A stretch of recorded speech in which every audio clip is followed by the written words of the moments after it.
It's a whole bunch of divisiveness happening across the board. And I know it's purposeful by the enemy, but a lot of us don't even see it happening because, again, we're stuck in our algorithm. This is all we hear. This is all we want to hear. I don't want to hear nothing different. And that's dangerous.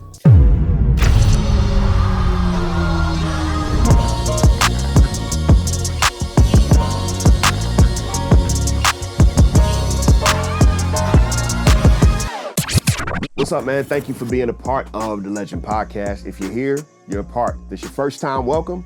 If you've been rocking with me, let's keep it up. Appreciate you. Listen, I'm your host, Legin. I'm a rap artist. I'm a speaker. Legin is just my name. Nigel backwards says God turned my life around. And we're talking about stories of turnaround because we believe everything can turn around. And your story matters. That's what this is about. Today, we're talking about don't get stuck in the algorithm. Why you need better stories. Why I need better stories. Why we get stuck on negative stuff. Like, why do we do that? And how do we get out of it and tell better stories and listen to better stories? That's what this is about. And I hope you enjoy our dialogue today. We are a member of the NRT Podcast Network. Super honored that our sponsors are making this possible for you to listen to. A group of colleges that I work with, Aviation Institute of Maintenance nationwide, where they train people for the coming need of mechanics in the aviation field.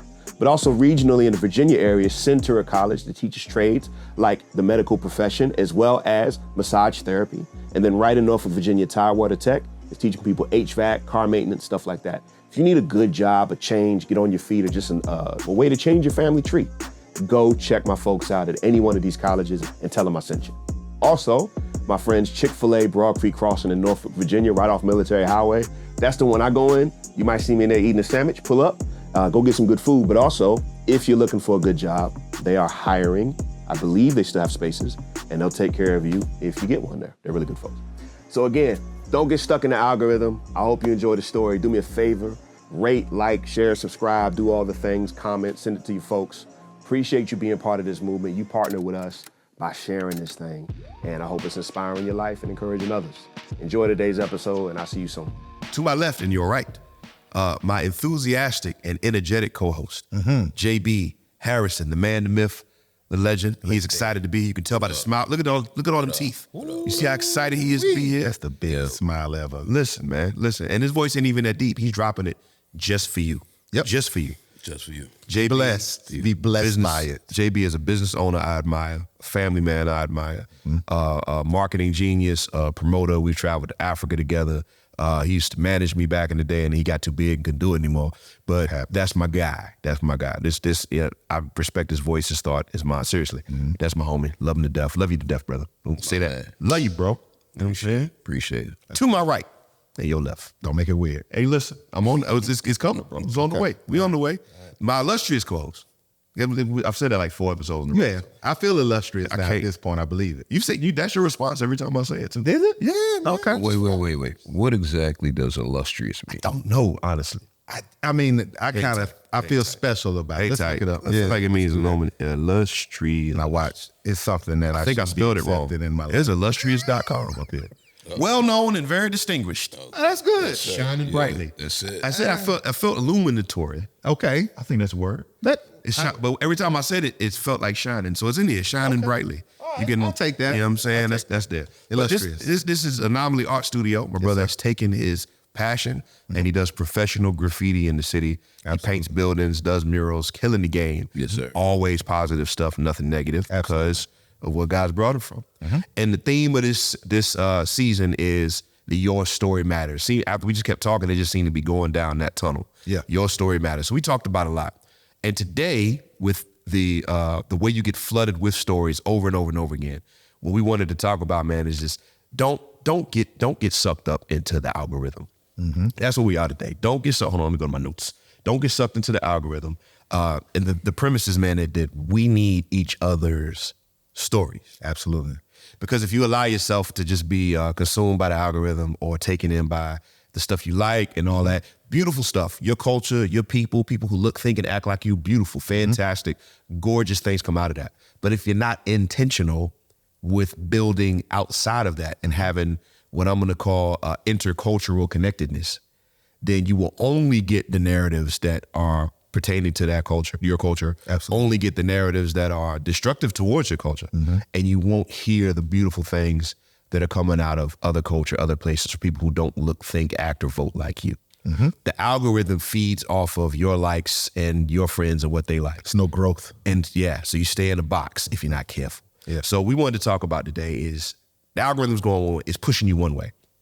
How do we turn that around with God's help? What do we do about intercultural connectedness? Why is it important? Here's the question. Why is it important to build with people who ain't like you or to listen to other people's stories? Now, that was a question. Yeah, I think so. Okay. I think it's important too, because basically first, what you just said, if you don't hear any other perspective outside of your own, it's kind of an echo chamber. You get the same information over and over, you believe that same information, and there is no growth or there's no understanding of other cultures. Or it's almost like if I never met a Black person in my life, right? And my only interpretation of Black people was, say, BET. What do you think the outcome would be? You know what I'm saying? Yeah. So to sit down and have a relationship with somebody, if all you saw was Boys in the Hood, that was your only Because that's all BET plays. There you go. Or diary. And you didn't talk to me or some other brothers, you wouldn't know that, hey, they got the same concerns that we have. Their culture may be a little different, but same concerns, same fears, same things that they want for their children and their family. And now we can sit down and have a conversation. We do have some things that are in common. Yeah. But now we can also talk about those things that we don't have in common and get understanding of it. Right. I don't want to, there's more I can say, but I don't want to hog up the mic. Are you good, man? Yeah. This your show, bro. This your show. I appreciate it. What you think? Well, I think what's interesting is, don't get caught in the algorithm. 15 years ago, we would have said, don't get caught up in the matrix. So I think, but at the end of the day, it all means the same thing. Yes. Sometimes you got to go outside and you got to be intentional about dealing and meeting other people that don't look like you. Right. So that way, one, you get an understanding that, like you said, if the only people that you think you know is the ones on TV, BET or whatever, especially the ones that don't look like you, then at the end of the day, you're going to have a very skewed image, skewed idea of what a certain culture or race of people, who they really are. Yeah, absolutely. And then you box yourself in and you miss out on so much. Yeah. I think we should all be intentional on forming relationships with people that don't look like us. Yeah. Because ultimately, you don't know what that can birth. You don't know who really can impact who. Absolutely. You think that, you may be doing it for yourself, but really and honestly, at the end of the day, they may need it just as much as you do. And I know even with us, like, sometimes we'll sit back and my wife and I, and we'll, kind of look back who our friends are, or what our circle looks like. And sometimes like, we got a whole lot of Black friends. We gonna have to change our circle, mix things up or something, man. Because right now, man, all these and nothing's wrong with that. But at the end of the day, you want to be able to have a really diverse circle of people, and even if you don't call them friends, at least people that you know and you can relate to and have conversations. Absolutely. Especially right now, in this day and time, man. I think that's needed much more than anything, man. So for sure. And the crazy part is, I don't know, as much as we're naturally tribal people. Like, we're going to be around people who look, think, and act like us. Absolutely. Sports team, vote this. I don't even think that's wrong in and of itself. And I also don't think that a majority of people, I'm gonna say most people, know that's a good idea. Yeah. Like, they're not gonna disagree with you. Yeah. Of course. Like, why wouldn't you do that? The problem is, in practice, we're not going to intentionally do that. Yeah. And the forces that be culturally that are pushing us certain places are not encouraging us to do that.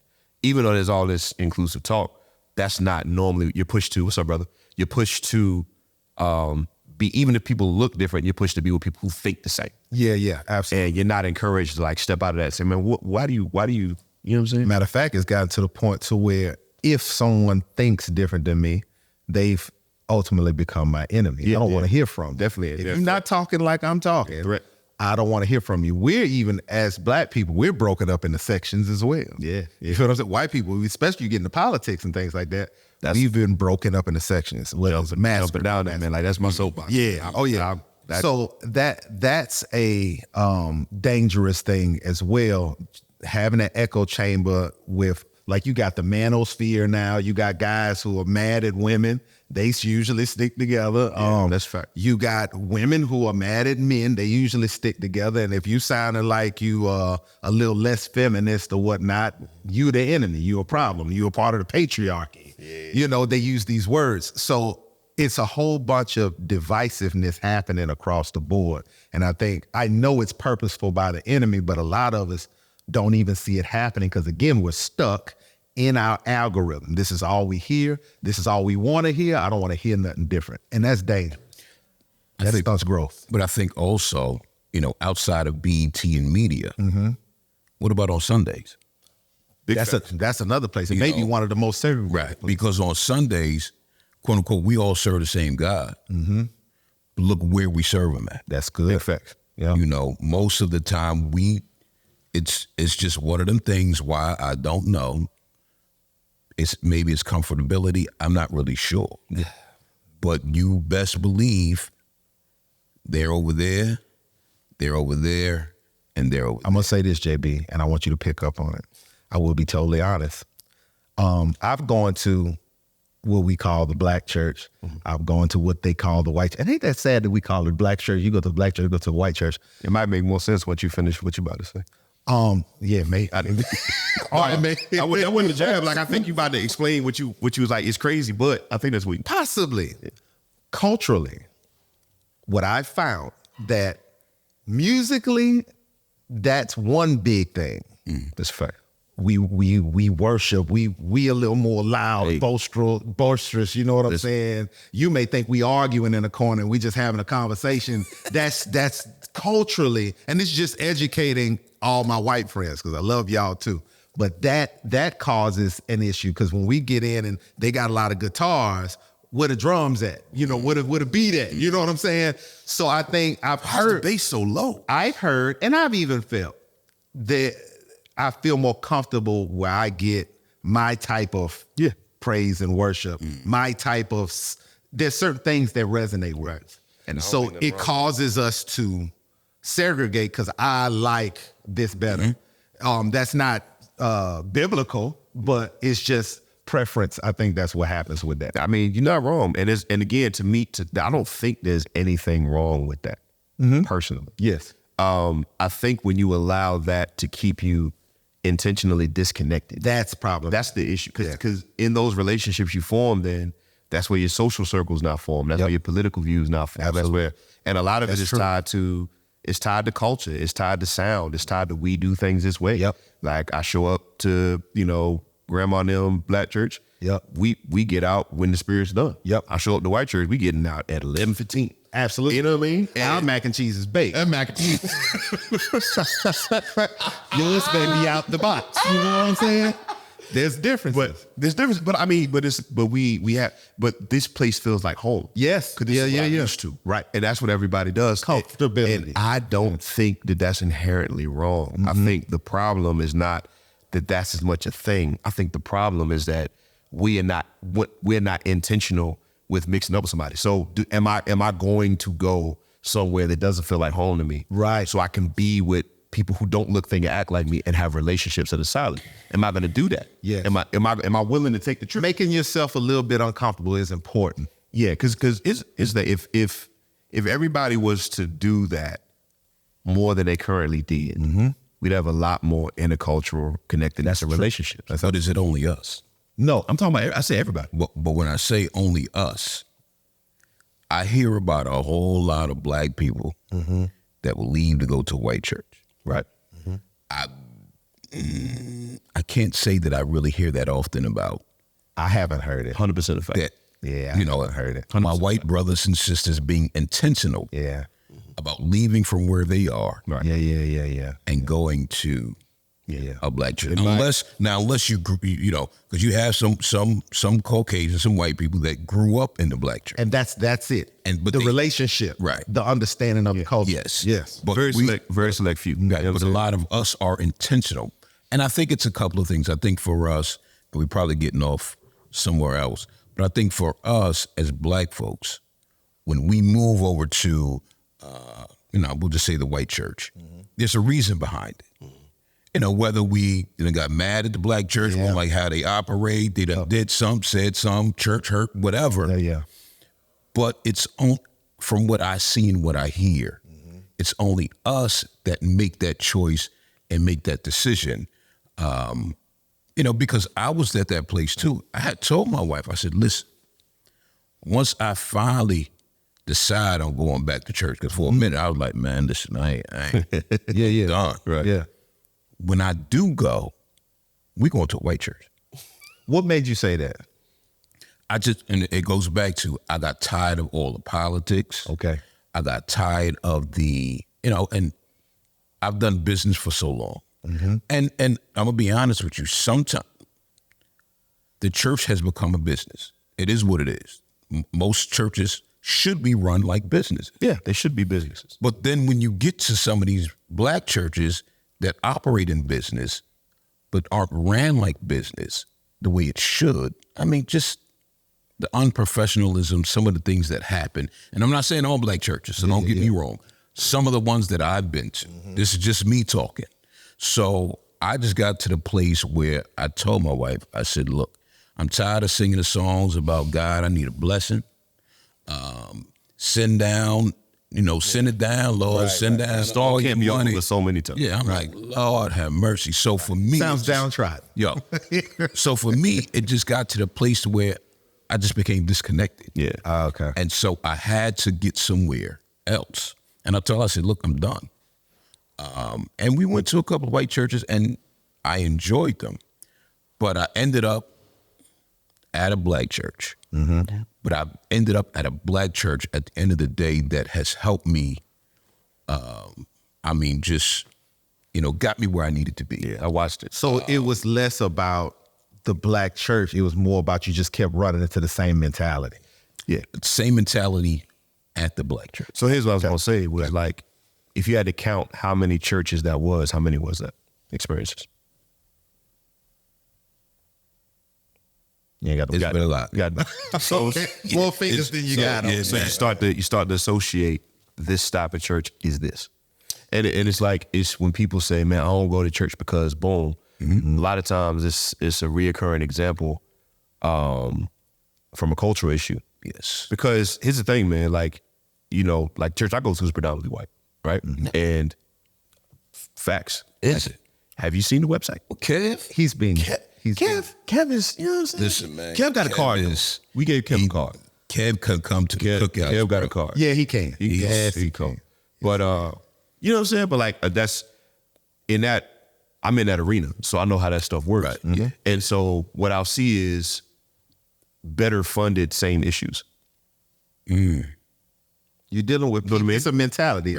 Right. Yeah, because at the end of the day, you have humans. That's it. And so so sometimes there are areas where the T's are crossed and the I's are dotted. But some of the same care of people issues still can exist when the business is in place. Yes. And then I've seen poorly run from a business standpoint areas that are caring for people in the right way and doing the work and need some more business to beef up what they're doing. So I've seen everything to the point it just started to break down the blanket statement of these and those operate this way. And so, but I've just seen it over and over and over again to where I just can't whatever. Now there are just definitely some realities. But Culturally, there's certain things that we do a lot of. Right, because for me, I'm not just going to church for the music. Right. You should. Because once the music, so once the music is over and everybody all sweaty and musty from shouting, What a word. What's happening after that? Absolutely. What you know what I'm feed, saying? what I go home with. Once church is over, is that all we talking about? Yeah. Was it a concert or was it something that really And for me, man, and I think, for a lot of us, we need more than just the music ministry. Absolutely. Like you can't survive off just having a good band, some great singers, and after that, that's it. Because if that's the case, man, go to a concert. Right, Yeah. right. You know? It's supposed to be to set the atmosphere for the actual word. The atmosphere for the act. This is what I came here for, the word. But these days, I think a lot, and I don't want to take it to another thing, but folks want to be entertained more than we running a lot more off of feelings versus the actual food. You know what I mean? But when it comes to community and meeting other people and getting outside of your algorithm, I think it's just important to understand, because it's at the end of the day, it's not people against people, it's good against evil. Way to reel that back in, man. I like how you did that. You like how I did it? You saw that? Yeah. Okay. I was like, I'm gonna let him finish. I gotta reel this back. Yeah. I see that. Yeah. But it is though. It's about good against evil, not people against people. And what I found is most of the time it's a mentality problem. Let's say people like to make everything racist if it's somebody doing something that's not black. Right. Like if you're not black and you did something ignorant to me, you're racist. Right. You're not just ignorant, you're racist. You're racist. But in my head, you're just as ignorant as the black person that had an act. I see a racist a white person, right? At the same as the hater black person. Fact. They serve the same purpose. Yeah. You have a dislike and a disdain for me because I'm me, or I have something, or I'm doing something. Or I think a way you don't think. It's a insecure way of seeing things. You feel what I'm saying? So I'd rather not say that you're racist. I'd just rather say you ignorant. And I deal with you. IG. Like, that's how that's You got to spell it right. Yeah. You got to spell it. Maybe they can put it on the bottom of the screen, caption that. Yeah, Because if it add like random like apostrophes and make it sound like that's how you. because Josh is going to have to do it, because if the AI does it, it's going to mess it all up. That's a fact. That's a fact. Ignorant. Yeah. All right. So it's just more about the mentality of people. So when I have that perspective, I have no problem dealing with anybody as long as you're a good person. Yeah. So look, since we hit the race thing, take me to the river brawl. Was it Mississippi? It was in Mississippi. No, Montgomery, Alabama. No, that's what they call it. Montgomery Mollywop. Yeah, it was what did they call it? The Montgomery Mollywop. I don't know what they called the Montgomery. I heard somebody say Mississippi Mollywop. I thought it was like Montgomery brawl. That's what they call it. Well, I mean, I know but somebody said Mollywop. And that's where all I know is they was talking about Pookie Phelps. They called him Pookie Phelps. Pookie Phelps. There was also historic facts that was brought out. I didn't realize that Montgomery, black. We ain't gonna say I caught it. I was really late. Let me eat some food. Black Aquaman. Yeah. I got Black Aquaman, but the Pookie, I missed it. Pookie Phelps. Pookie Phelps. Bro, you just gonna snap right now? This episode is sponsored by Nutri-Grain. And this is a prophetic sponsorship, and we praying about it. Y'all. Okay. If you're listening. Black church is up. Yeah. Call it the black culture, but prophetic sponsorship. Yeah. No, but look, but take me to like there was celebration in the streets. Okay, right? People was saying my man was getting jumped. Yeah, and folks like didn't say, oh my God, that's horrible. Film it. I hope he gets help. They came and helped this brother. Absolutely, and I think was a good thing. We was like, hey, praise God. If we getting arrested, we getting arrested for something good. Right. We're not gonna let you get beat down. Like all that good stuff. Yes. Take me to where it turned left for you. Where it turned left for me was when people start getting iced out chair chains and whatnot.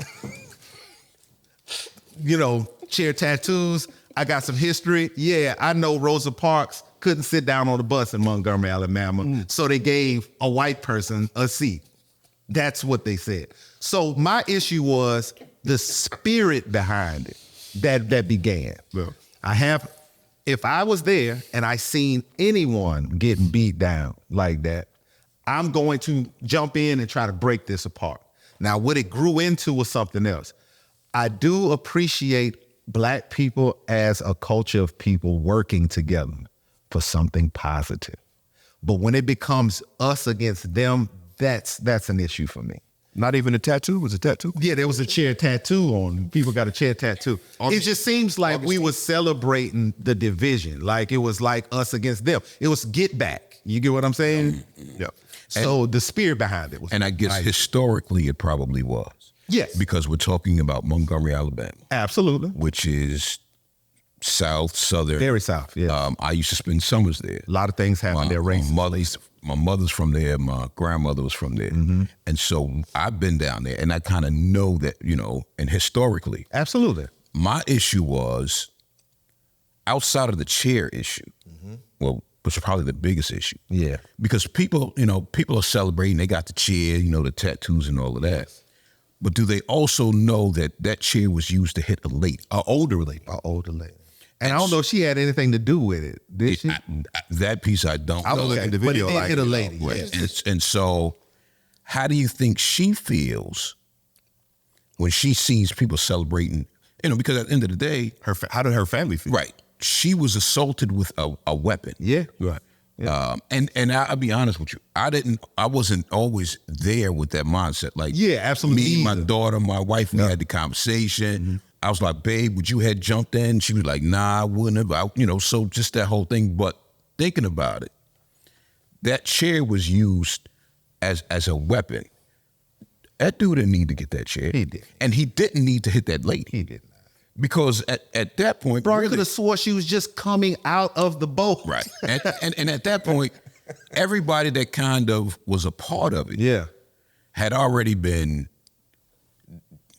they were made to rethink what they were doing. Yeah. That police had showed up at it. Listen, man, besides the cops showing up, the way they got beat up, I seen people jump. The lady was thrown in the water. I seen another dude jump in the water, trying to just get away from it. And so at that point, they realized, we done messed up. Right.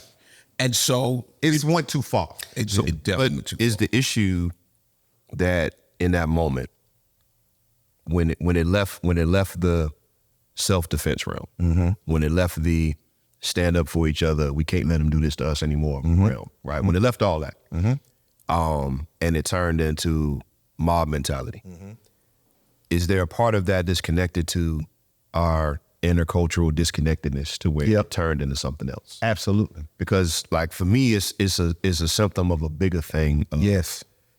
Us versus them, disconnected from each other as humans, to where the situation popped off in the first, like so the people that did it are not representative of all white people. Right. They are representative of some drunk, immoral people who happen to be white. Absolutely. Right. In that situation. Right. There was ignorance there. Yes. And the response to get them is, I can't even argue with, I protect that man. Yeah. But the celebration of we got them. Yes. Is kind of the part to me, because you even said this morning, how many people that was out there celebrating that we got them and got the sticker on the back of the car and all that, go to work with white people that they actually like. Right. I went to work with Johnny and we laughed and joked about something else, man, Johnny. But what if Johnny seen you celebrating, us against them type of deal? Or what if Johnny seen you getting attacked as a black man and Johnny came with a chair to defend you and Johnny white? Because y'all have a relationship outside of all this us. Would that be as viral? Nah. Well, I mean, so if you remember the video, there was a young man there, white guy, that went to help and got kind of pushed to the side. Really? I remember that part. And I don't know what happened to him. Okay. I think he said, well, let me go and move. Right. I don't want them to confuse me with them. Right. And he didn't see him anymore. Right. I think the big picture is, because of the way that economically, systematically, and historically, how things are down and have been in Alabama, was why it felt like such a win. Gotcha.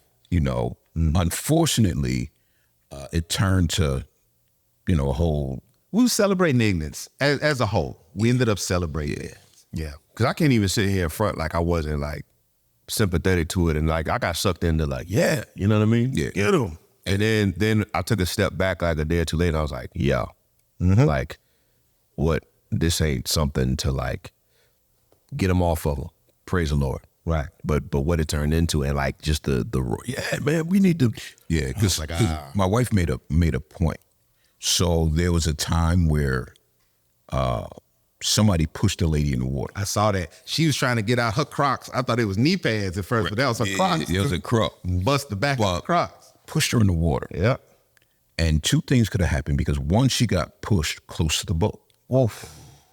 So she could have got sucked in. Absolutely. On that boat. Yeah. She could have got to the point where she couldn't swim. And drowned. Yep. And drowned. Yep. And Don't even know she could swim in the first place. Right. Yep. And then at that point, now we're dealing with the loss of life. Right. So did I appreciate them taking up for him? Yes, I do. But what it became afterwards, and like I said, in hindsight, because listen, when I saw it, I was laughing. I was like, oh man, yeah, get him. Look, my boy swimming. Yeah, he done threw his hat off. Everybody, Avengers came through. That's still funny. I can't. Yeah, my man jumped off the boat all the way across the river. He swam across, got up, and was ready. I seen like 30 TikToks. It was entertaining. Like that, the content. We celebrated division. We did. And this is the thing. It's a lot of that going on, not just racially. It's men and women. I know many podcasts that are set up just to bash the black woman or women in general, or the, what do you call them? The modern woman, if you will. The modern one. Right. There's one about women doing the same thing. I also had to speak about from old to young. I find myself, oh, these young folks, man, the customer service is trash. They don't know, I'm talking down about the young folks. Right. It's division on a lot of different levels right now.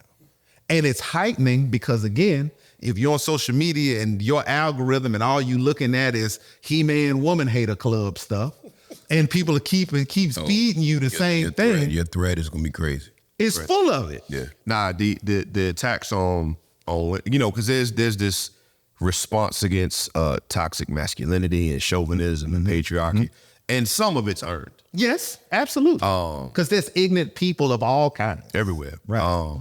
But blanketed. The response, and men are tired. Men are tired. But man, there's something about me, man. It's just like to watch a bunch of grown men crying, attacking women on a regular basis. Like, listen, if just don't deal with them, move on. Right. And like, bro, there's so many good women out there. Absolutely. And there's so many good men out there. Absolutely. I don't know where to find them. We'll change up where you look at. But just the attacks on people are just in these bubbles are killing us. It's killing us, man. They're killing us. Yes, sir. And we're so in love with the bubbles because, to the earlier point, when you around people that think like you, look like you, act like you, the bubbles feel like home. Yeah, it's comfort. They feel like home. And it causes you to, it eventually changes your mentality. Yes, it does. Yes, it does. And a lot of times there's a motive behind it. I've met young ladies because they've been in relationships with men to where they were abused or mistreated or whatever. Now it gets to the point for them, they no longer forget men. Right. I'm gonna go to the women. Now, I don't know how that goes for men. I don't know too many men that have been mistreated by women who now all of a sudden no longer date women. But what happens is they abuse them and mistreat the next ones that come around. And so there's a trust deficit. Right. And so you got to deal with the pieces from the previous. Right. And once you get in these circles and you start listening to these voices and all of these, you start believing conversations, you all start to think the same. Yep. You believe the stories that you hear on a regular basis. Right. And it goes back to the stories that we have, that we've told. Ultimately, those are the stories that need to be recycled and put in these circles.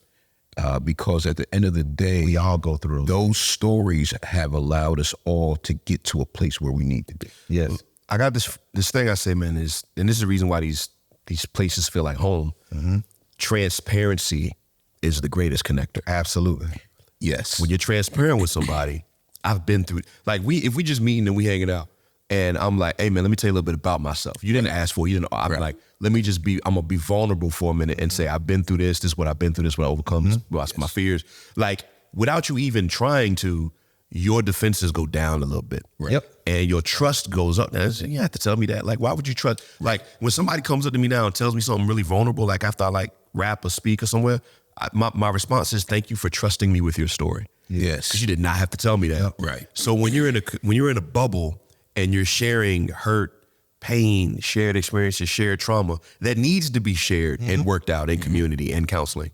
But all of that has a negative end or no resolution. No resolution at all. Then that just starts to feed the hopelessness of the trauma that we're sharing. And the blame on other people. Yeah, and it's their fault and all of the things, right? And maybe it is their fault.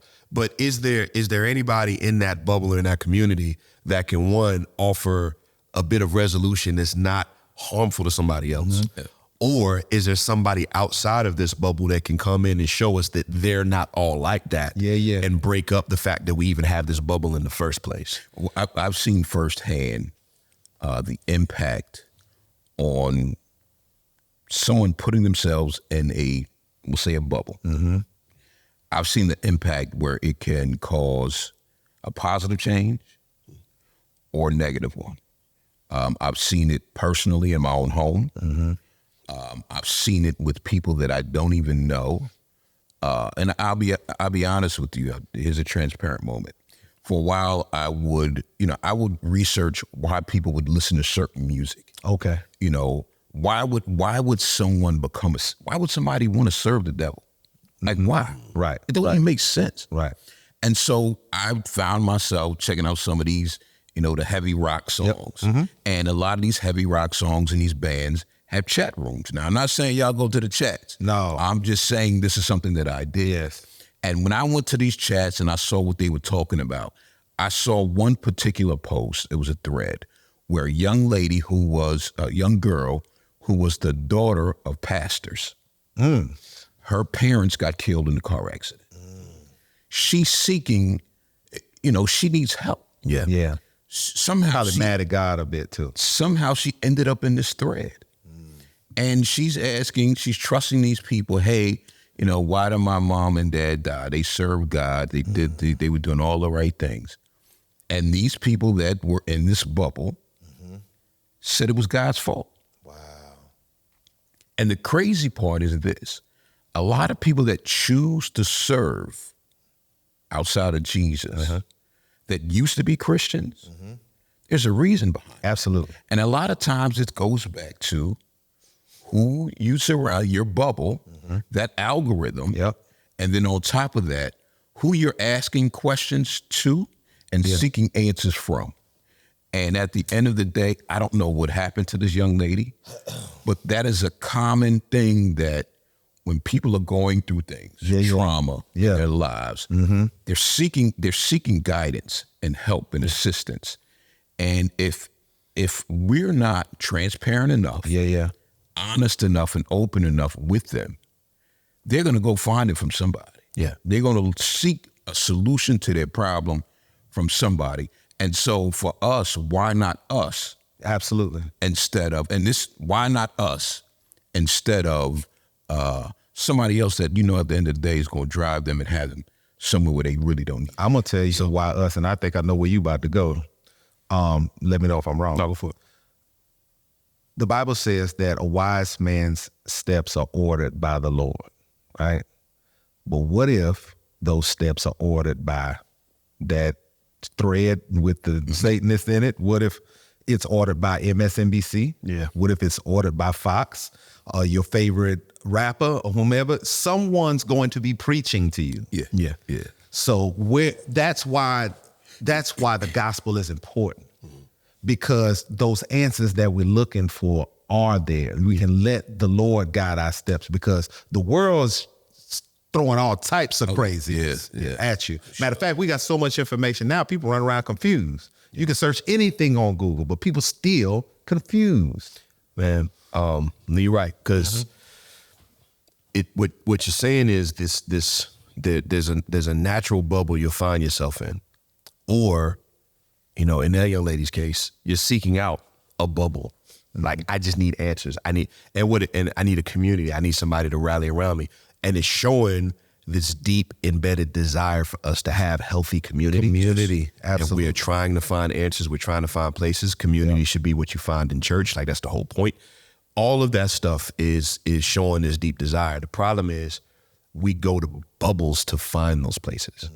And those bubbles just reinforce whatever's there. Absolutely. If it's a limited perspective or if it's an unhealthy one. The blind leading the blind. Right. So taking it back here, man, this passage came to mind. It's 1 Corinthians 12. when you're thinking about only dealing with people who look, think, and act the same, who only bring a certain similar perspective to the table. It says, now, if the foot should say, because I'm not a hand, I don't belong to the body, it would not be for that. It would not for that reason stop being a part of the body. Absolutely. Right. And if an ear should say, because I'm not an eye, I don't belong on the body, it would not for that reason stop being a part of the body.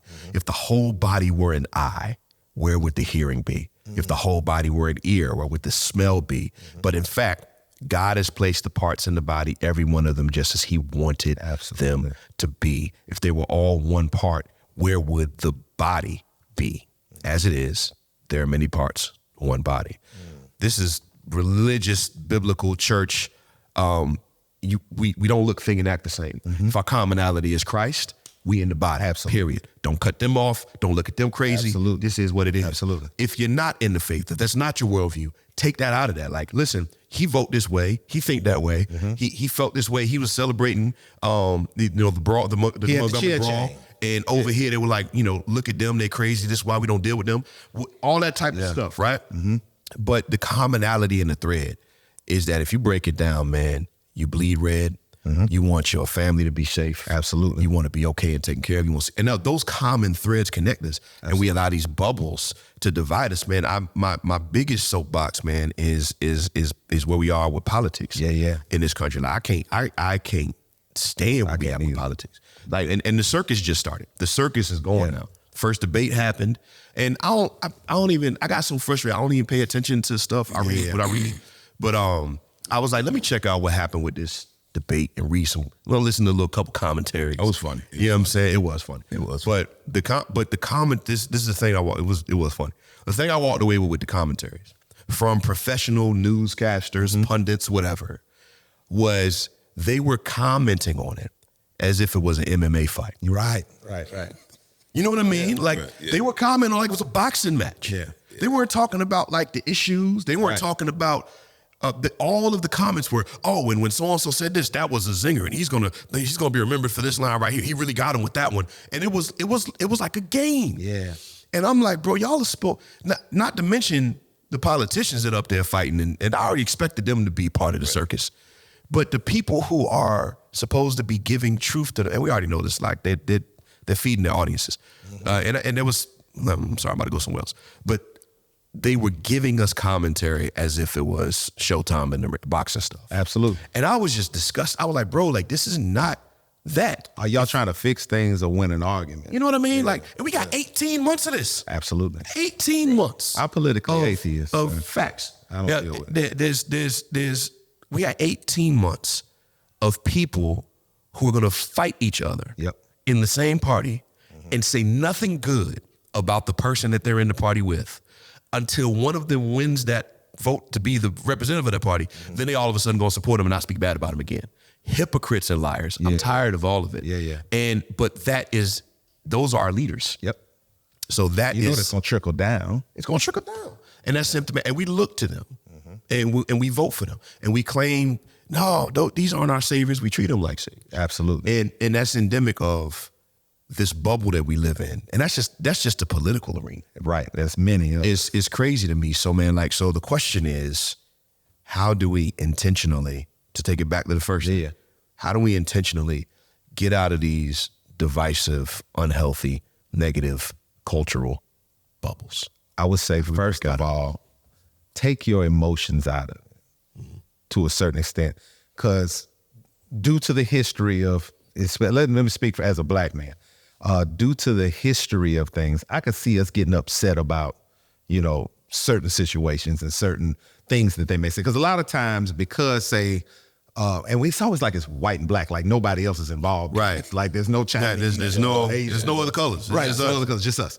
So when that's happening, we'll take offense, but they don't, a lot of times it's just their ignorance. They don't know our culture. You know what I'm saying? So what I found is when I sit and I have a conversation with them, maybe they never spoke to a black person before. I love to talk to people that's like that don't hang out with black people. Same. JB does it. They almost look shocked that JB does. Yeah. He's like, yeah. They almost look shocked that I don't come off sounding like Lil Wayne. You know what I'm saying? And I'm not mad at him for it. If you start talking to Lil Wayne right now, I'd pay. I'm not gonna great do it. one. I ain't gonna do it. So I get them to realize that interpretation of what you thought I was, that's not it. Right. So then they open up and we have more conversation. Yeah. Well done. Matter of fact, they'll start asking me stuff that they probably scared to ask. Scared to ask. But in learning that, now they can go back amongst the other black folks, The other Negroes. and they can have the other Negroes in our habitat, and they can have better conversation, more comfortable conversation. And it goes vice versa. I hung out with, a MAGA Republican, and I was able to hear why, even though I listen to Fox, MSNBC, or I listen to everything because emotions ain't tied to it. Yeah. I'm a comment reader. I like to see where people are, like, and the division is real heavy. So I want to hear. I can tell what channel you watch depending on how you talk. That's my test. That's where you get your information from. That's my test. I go to YouTube. I'll type in a topic. I'll type in a channel, and I'll click the first 3 videos.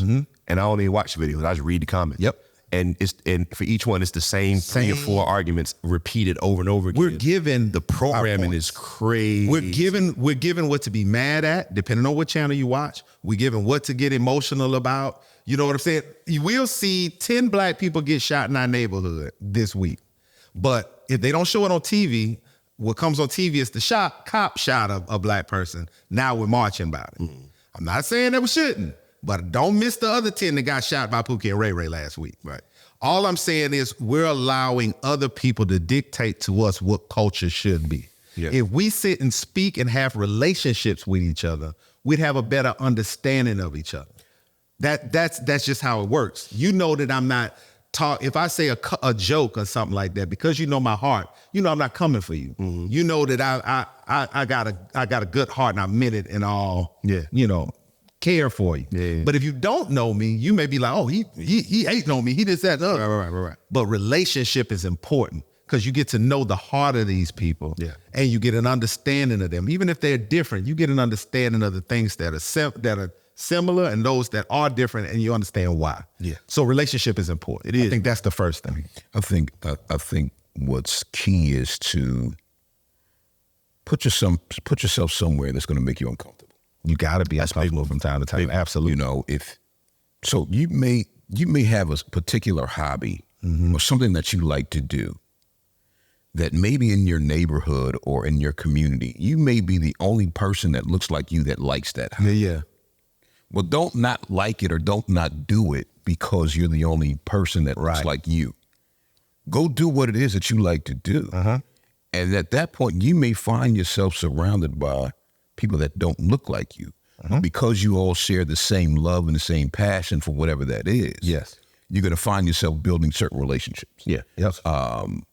And those relationships based off of the love of that hobby or that passion can probably form a dynamic or a relationship that can last a lifetime, because at the end of the day, it's bonded around, you have that common love and passion, Absolutely. whatever it is. Yeah. I think a lot of times we may talk ourselves out of certain things because maybe we're the weird ones that may like it, and we don't see a whole lot of people like us that may like or that do that. This thing ain't black enough. I can't do this. Yeah. Yeah. So it's one of those things because you'll find yourself meeting different types of people.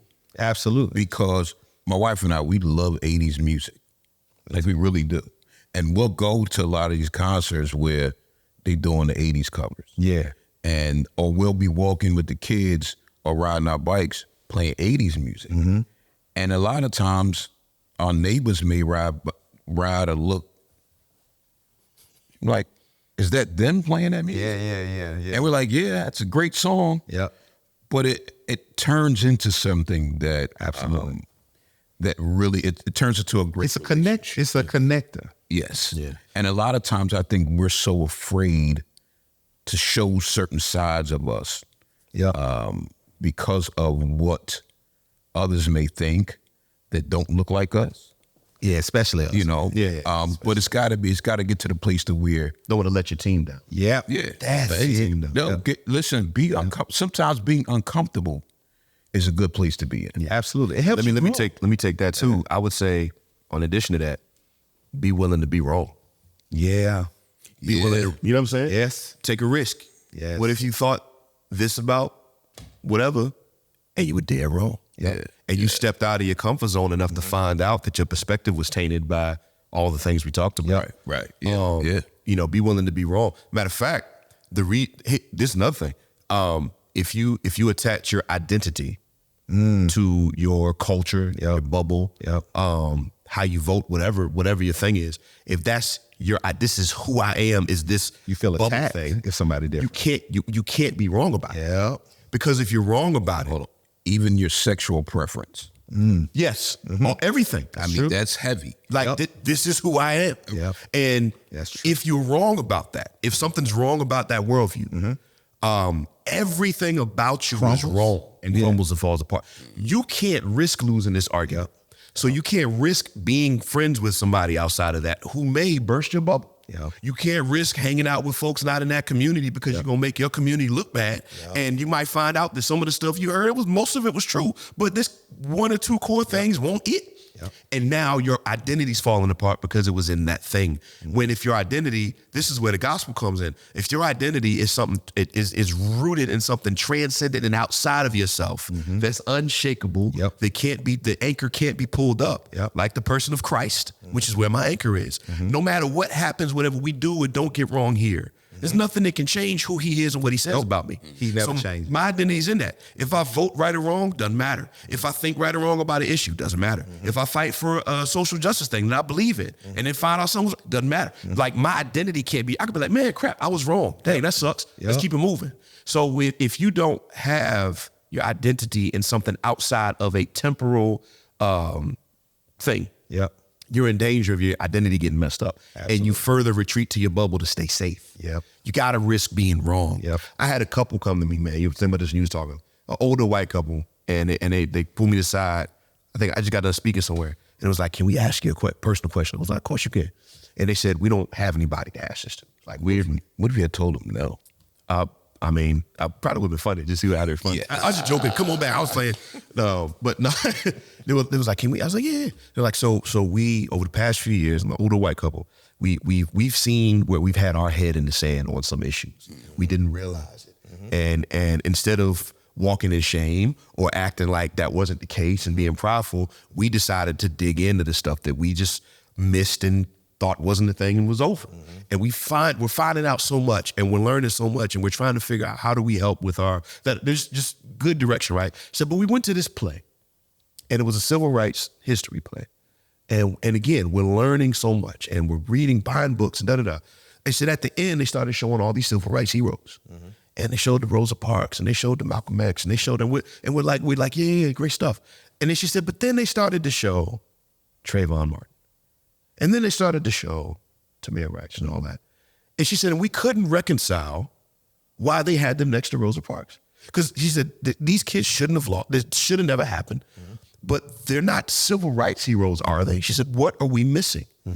And I said, I wasn't there. I can't speak for the playwright, but I would just say maybe the point they were trying to communicate with you, whether you agree or not, is that they're casualties of a war that never ended.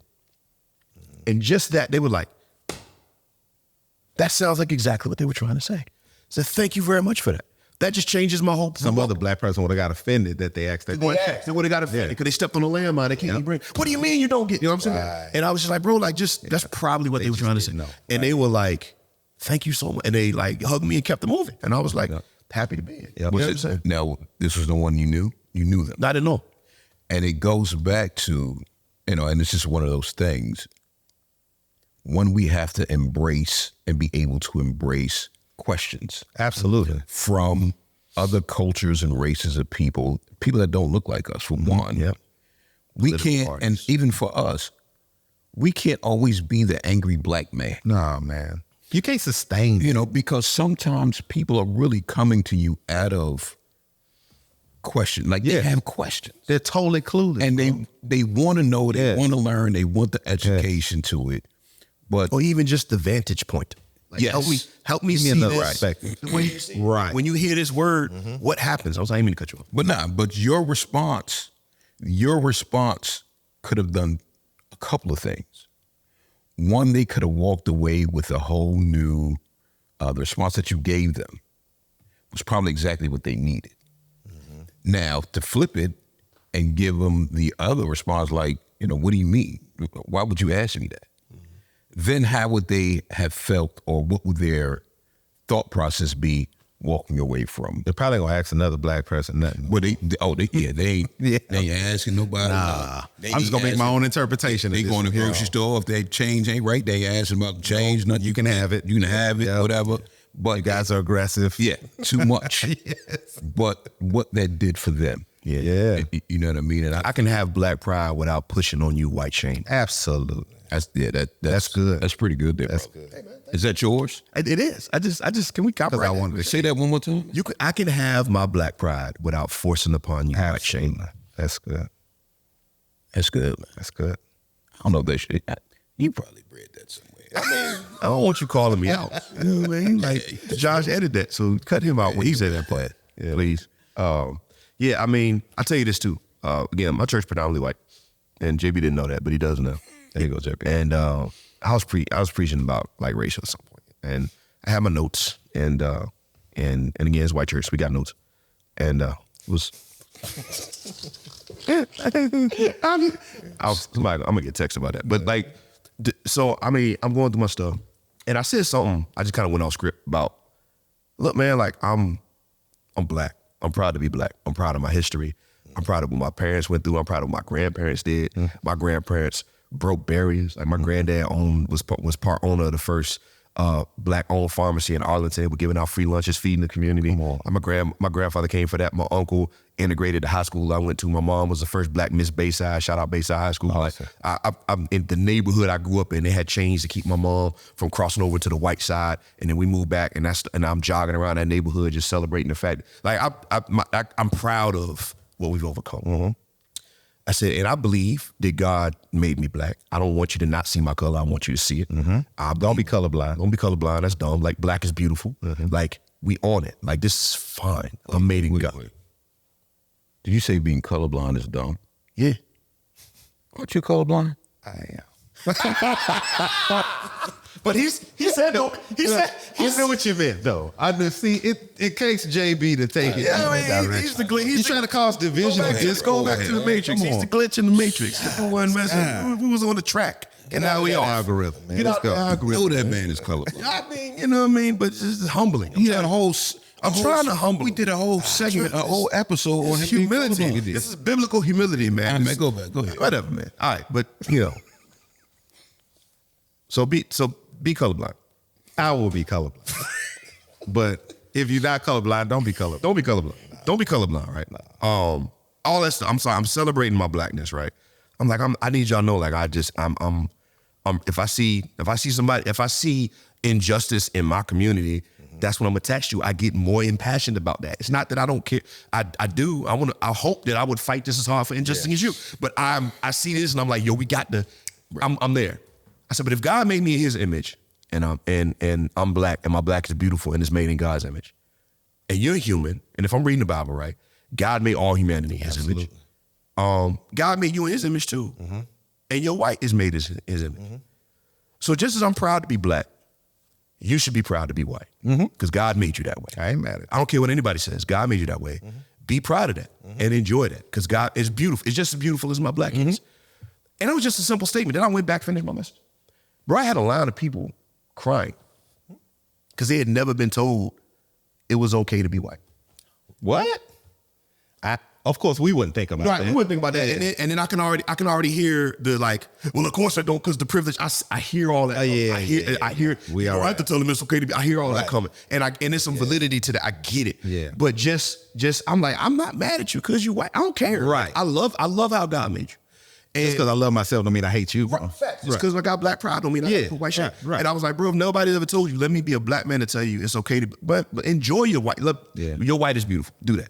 And they were just like, I just had people come, like even older people, like, yo, thank you. Like, I I don't think about it, but it meant something to me that you would just say that this is beautiful too.